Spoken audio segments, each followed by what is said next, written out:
going at the moment? Looking all right out there? Yeah, he trained well today, so no, it's really pleasing and promising. So hopefully gets through the week and a chance to play. Still on Saturday or Yeah, an opportunity, but obviously has to be cleared by the medicos and see how he's progressing. But yeah, he trained well today. We'll have a medical meeting later in the week and see how he comes up.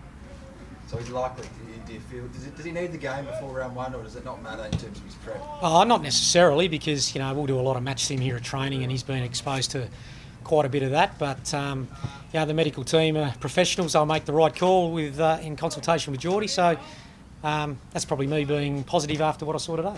And Jeremy Howe, is he looking good enough to play this week?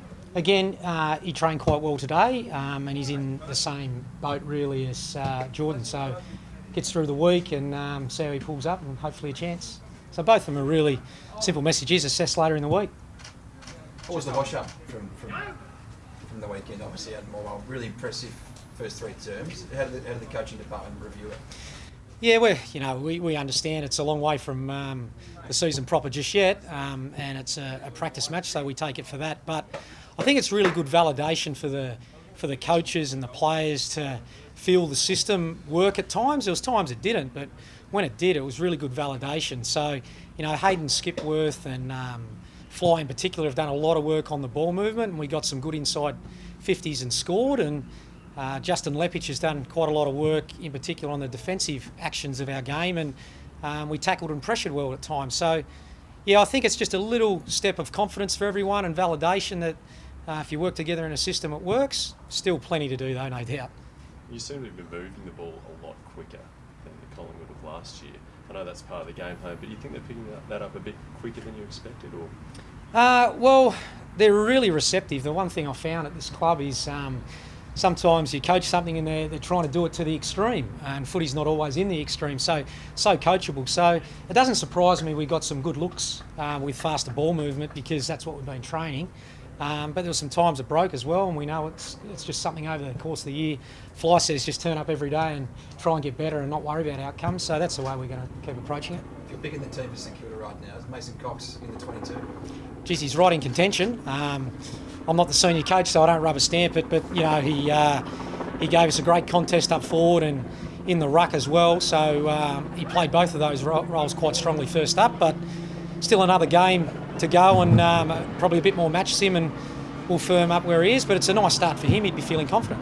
Are people impressed by him? He played 7 games last year, had to wait until the end of October to get a new deal, and now he looks like he's in contention for round one. It's pretty impressive the way he's rebounded. Yes, I said before, he's pretty similar to the whole group. I've just found him to be so receptive to want to learn and improve, and he's doing that.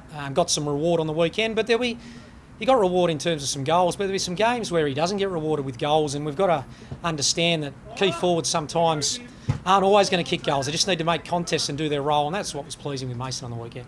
How are you enjoying the change, Brendon?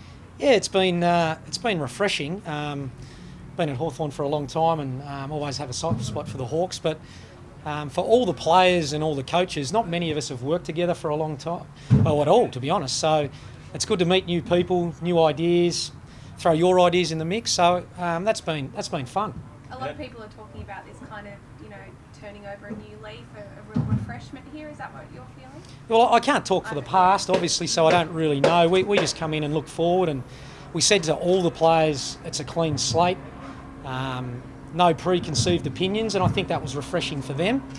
For us as coaches, Lepper and Fly have worked together for a little bit longer than the rest of us, but we didn't really know each other, and that's been refreshing to share new and innovative ideas. How do you compare Collingwood to Hawthorn and Carlton? What are the differences, the main differences that set Collingwood apart?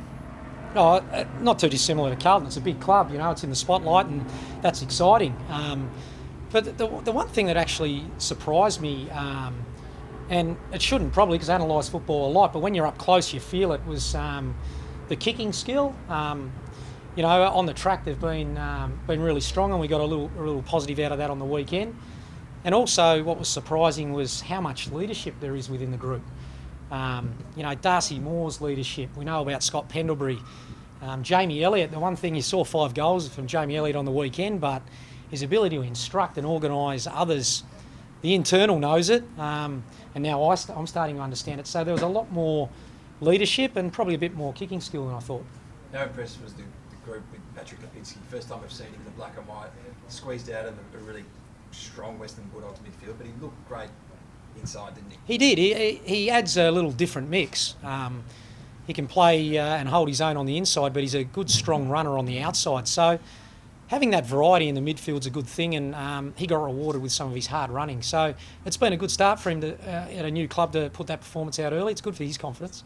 What's Nathan Kruger added in that same, I guess, in terms of scoring? Maybe he's put himself in the round one calculations quicker than others might have expected when he came in last year. Yeah, you guys keep asking about round one calculations. They're good questions, and that means it's going to be tough for us as a match committee, and it means that everyone's got to earn their spot. But with Krugs, I think, the one thing that showed on the weekend, if you slow the tape down, is he had some good, strong physical tackles, and a big man that can put pressure on provides a real difference up there. So again, for him, early steps, only a practice match, but a good confidence builder for him at a new club. How many players will you take up to Sydney? I haven't confirmed that yet. I think by and large we'll try and get game time into 23 or 24 players. Again, it's not solidified. We've got to go to match committee, but I would have thought that many. You're going to bring your raincoat? Yeah, it sounds like it's been wet up there. I've been really feeling from what I'm watching on the TV for so many up there. But hopefully it just dries up enough for us to express ourselves with ball in hand. Can I ask you a Tassie question? Of course. Obviously, multi-million-dollar stadium being put. I mean, can you ignore Tassie no longer for a 19th licence?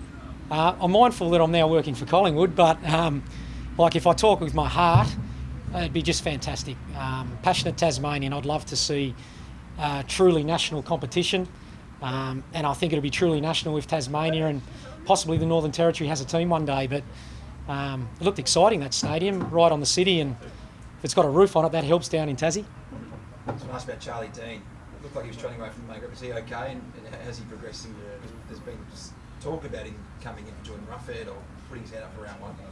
Yeah, again, a young fella, first year at a club, just really learning and asking lots of questions of Neville Jetta and Justin Leppage down back. So that's been a positive with him, and he's got aggression and he'll go at the ball in the air. Still learning system, but really been impressed with his intercept marking.